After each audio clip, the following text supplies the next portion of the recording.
Bueno, muchísimas gracias, buenas tardes. Es de verdad una ocasión muy especial para mí estar acá con los amigos de CESJUL. Un saludo muy especial y muy respetuoso para el doctor Rubén Darío Acosta, que es el artífice de todos estos eventos tan importantes. Darle igualmente una bienvenida a todas las personas que nos visitan de otros países. Darle la bienvenida a nuestro país, a esta casa de estudios que nos acoge. Por supuesto, a quienes me acompañan en la mesa directiva, un honor, un privilegio para mí de verdad estar con ustedes, pero por sobre todo representa una verdadera distinción, un verdadero honor estar dirigiéndome pues a todos ustedes, un reconocimiento por supuesto a todas las mujeres que nos acompañan en el día de hoy, pero pues de manera, de verdad lo digo con toda la emoción, porque yo creo que esa etapa en la que se decía que un abogado y menos un penalista no puede tener sentimientos y menos expresarlos, afortunadamente está superada y yo soy de los hombres que se reconoce llorón y sentimental y me afecto, pues cuando veo que me acompaña la doctora Ángela María Buitrago, pues que es de verdad una institución en Colombia, lo que yo la admiro y admiro su trabajo, de verdad que pues tengo que decirlo. Y lo propio con la doctora Elena, que la doctora Elena estuvo ahí como conferencista y que nos acompañe hoy acá, doctora Elena, y que yo tenga el privilegio de tenerla en el auditorio, pues significa muchísimo, de verdad. Y pues qué pena lo sensible y lo sentimental, pero ¿qué hacemos? Sí. Qué bonita oportunidad además conocer este trabajo del doctor César Augusto Londoño, que complementa el trabajo que hizo sobre medidas de aseguramiento, que es un trabajo muy valioso. Y su trabajo, para mí, lo digo con todo respeto, el más importante sin haberme leído el de bloque de constitucionalidad. Yo creo que es un hito en Colombia el trabajo de bloque de constitucionalidad del profesor César Augusto Londoño, un trabajo muy bonito y pues naturalmente este trabajo de debido proceso, pues es un trabajo que se ve muy, muy interesante. De verdad que muchísimas gracias. En esta muy concreta exposición vamos a referirnos, como ya lo anticipaban, a la protección penal de la vida. Simplemente para plantear algunas cuestiones que yo entiendo problemáticas, no solamente en la legislación colombiana, sino en la dogmática jurídico-penal, y que me parece un tema muy importante para abordar, y más pues en esta ocasión donde rendimos un homenaje precisamente al único ser que tiene la capacidad de transmitir la vida, ¿cierto?, que es la mujer. En primer lugar, el derecho colombiano atraviesa, creo, una primera crisis sobre lo que en la actualidad se entiende, curiosamente, por la vida misma, porque hemos trasegado históricamente sobre dos corrientes que claramente no pueden o no encuentran hoy en día un punto de llegada. Pareciera que estamos en un debate. Es decir, el Código Penal colombiano protege la vida o protege la vida digna o protege un concepto biológico orgánico de vida. Nuestra Constitución pareciera que se encamina hacia la idea de que la vida trasciende mucho más allá de lo orgánico y que pretende, por ende, se protege una vida compatible con un concepto de dignidad. Esto, por supuesto, se puede materializar cuando vemos las circunstancias de exclusión para el delito de aborto, una de las cuales es el denominado aborto terapéutico. Luego, en ese contexto, pareciera que nuestra Constitución y nuestra legislación avanza hacia la tutela de una vida como existencia orgánica. Y lo propio, por supuesto, en la jurisprudencia que cobija o que se refiere a la eutanasia, donde se ha tutelado la vida digna. Sin embargo, el articulado de nuestro Código pareciera más atenerse o apegarse a la protección penal de la vida, no como vida digna, sino como mera existencia. Lo que protege nuestro Código Penal, en mi criterio, es la vida como una existencia biológica orgánica. Y considero que así está bien. La literatura jurídica colombiana sobre los delitos contra la vida no solamente es copiosa, valiosa, sino por sobre todo jurídicamente muy rigurosa. Podríamos decir que para los años 50, ya la obra del delito de homicidio de Jesús Bernal Pinzón no solamente abordaba aspectos como este de la vida digna, sino que traza un lindero que en Colombia, o un camino que hoy en Colombia es un camino en el que pareciera haber un consenso. Y es que los delitos contra la vida en nuestro Código Penal se clasifican, o se puede hacer una taxonomía en 3 puntos concretos. El Código Penal protege, primero, la vida en formación; segundo, la vida formada; y tercero, la vida frente a conductas que la ponen en peligro. Ese es un lugar común en la literatura colombiana. Sin embargo, este lugar común que inicia, insisto, con la obra de Jesús Bernal Pinzón y que es replicado por la mayoría de autores colombianos, pues hoy en día creo que puede replantearse, por supuesto.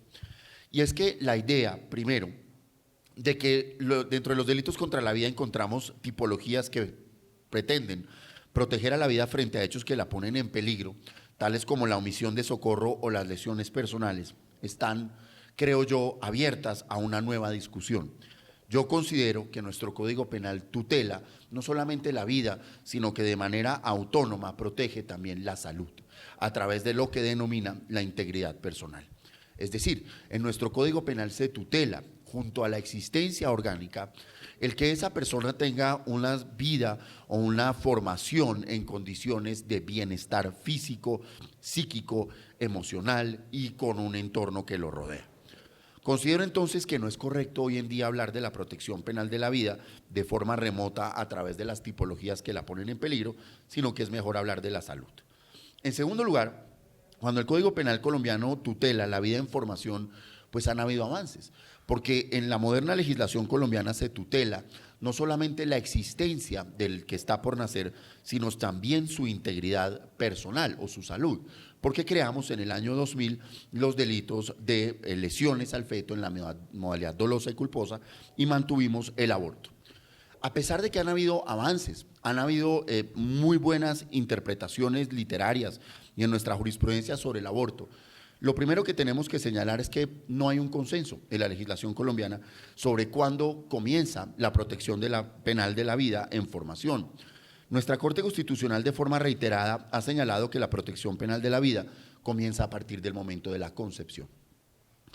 Sin embargo, consideramos que en Colombia ello no es correcto desde la vía jurídico-penal, dado que ello supondría criminalizar prácticas como la denominada pastilla del día después o conduciría a la criminalización, no sé a través de qué delito, de los procedimientos de fertilización in vitro que no terminan en la implantación efectiva en el claustro materno del que está por nacer. En este sentido, considero que en Colombia la protección penal de la vida inicia de forma integral a partir de la anidación, es decir, a partir del momento que se desarrolla más o menos entre los días 6 y 14, a través del cual el óvulo fecundado se pega a la pared uterina, que hay protección penal de la vida. Considero, en segundo lugar, que todo suceso doloso o culposo que se lleve a cabo contra esa vida que está por surgir, si se quiere, que se realice con anterioridad a este proceso, es un proceso que escapa a la protección penal. Considero que esa criatura, si se me permite la expresión, que no se ha anidado, carece de toda protección desde el derecho penal. Cuando digo de toda protección, no solamente me refiero a la protección de su vida a través del delito de aborto o de su integridad personal a través de las lesiones al feto, sino considero también que es impune las maniobras tales como la manipulación genética, la repetibilidad de seres humanos y, por supuesto, también escaparía a la tutela o escaparía a este suceso conductas como la discriminación o en general. Todos los delitos contra la vida y la integridad personal solamente cubrirían la fase de la vida que está posterior a la anidación. Sucedida la anidación, nuestro código es muy generoso. Al sancionar el aborto doloso, creo que es hora de sancionar el aborto imprudente y las lesiones al feto. Sin embargo, gran problemática se suscita en la práctica, o en el punto del aborto se suscitan dos grandes problemáticas en la práctica. La primera, el momento en que cesa el delito de aborto y comienza el delito de homicidio culposo. ¿Cuándo podemos hablar que ha terminado la protección penal de la vida en formación y ha comenzado la protección penal de la vida formada? La literatura colombiana al unísono entiende que este proceso debe interpretarse de manera uniforme con el Código Civil y que es a partir de la separación de la madre y de la viabilidad que podemos hablar de la aplicación del homicidio culposo. Considero que este criterio es equivocado. En mi criterio, la vida humana comienza en la semana 26, que es el momento en el que la persona en formación está en condiciones de tener una vida autónoma e independiente. Por ende, todo atentado contra la existencia a partir de la semana 26, en mi criterio, debe sancionarse a través de las figuras del homicidio culposo, el doloso, el preterintencional y el feminicidio. En Colombia, por el contrario, la mayoría de los autores, al sostener la atipicidad del aborto culposo y el inicio del homicidio culposo a partir de la separación de la madre, han dejado en la impunidad los miles de eventos en los que se realizan prácticas indebidas o equivocadas al momento del parto o en las etapas finales del proceso de gestación. Eventos que en Colombia representan una problemática tal que el Consejo de Estado ha señalado que es el único evento que hoy en día subsiste de responsabilidad objetiva en Colombia desde lo administrativo. Por ende, mi segunda propuesta es que se interpreten los delitos contra la vida a partir de la semana 26. En tercer lugar, o en segundo lugar, frente a las problemáticas del aborto, sabido es que en Colombia se escapan a la tipicidad o a la culpabilidad, por donde se quiera ver, el aborto terapéutico, el aborto eugenésico y el aborto honoris causa. Sin embargo, no se establece un límite temporal para estos eventos, asunto que ha sido materia de debate y en el que Colombia tiene una postura, en la que incluso hasta la semana 40 sería admisible un aborto cuando la persona ha sido víctima de una violación. Considero que es el momento para que en Colombia se aterricen los debates sobre la liberalización absoluta del aborto o la despenalización absoluta, fijando un límite temporal, como lo hiciera la Corte Suprema de Justicia de los Estados Unidos en el fallo Roe versus Wade de 1973, que fijó en la semana 12 el límite temporal al aborto. Iniciada la vida, encontramos que el Código Penal colombiano dispensa una generosa protección a través de los delitos de homicidio, en su modalidad dolosa, culposa, preterintencional, pero encuentro que se ha desarticulado el capítulo de los delitos contra la vida, al introducir figuras dentro de este capítulo y contra la vida formada que no necesariamente tutelan la vida. Así, por ejemplo, el delito de genocidio, de apología del genocidio, que encabezan los delitos contra la vida, considero que no tienen como objeto exclusivo de protección. Por supuesto, protegen la vida, pero mucho más que eso, protegen la dignidad de la persona. Y considero que ubicarlos dentro de los delitos contra la vida genera una problemática, particularmente en la penalización de la apología del genocidio, conducta que ni lesiona ni pone en peligro la vida humana, sino que representa un delito de peligro, un delito de clima, que lo que hace es proteger más bien la diversidad étnica, política, racial, cultural y religiosa de nuestro país. Lo propio sucede con los descuadernados y claramente mal introducidos delitos de manipulación genética, que forman parte de los delitos contra la vida y que incluyen 3 comportamientos: la manipulación genética, la repetibilidad de seres humanos y en general lo que tiene que ver con el tráfico de embriones humanos. Si ustedes revisan, la ubicación de estas conductas como delitos contra la vida conlleva a su impunidad en la práctica, dado que, como decía yo, toda conducta previa a la anidación escapa a la tipicidad, precisamente por esta ubicación. O las exigencias, por ejemplo, que se clonen seres humanos idénticos, pues en la práctica nunca tendrán ocurrencia. O el ubicar la manipulación genética como un delito contra la vida significa que para que se dé la ilicitud o la antijuricidad material o el tipo de injusto o el desvalor de resultado debe haber una puesta en peligro contra la vida, lo cual rara vez va a suceder en la manipulación genética y lo cual claramente no sucede en el tráfico de embriones. Por ende, considero que en la manipulación genética debería incorporarse en un capítulo autónomo que se denomine delitos contra la dignidad de la persona. Y ahí tendrían una vía de escape a todas estas problemáticas. Y por último, ¿qué decir de la desafortunada introducción de los delitos de hostigamiento y los delitos en general relacionados con estos nuevos delitos de clima o delitos de comportamiento, con el acoso, con el hostigamiento, con el matoneo, como formas de delitos contra la vida, e incluso dándoles el estatus de delitos menores o delitos querellables?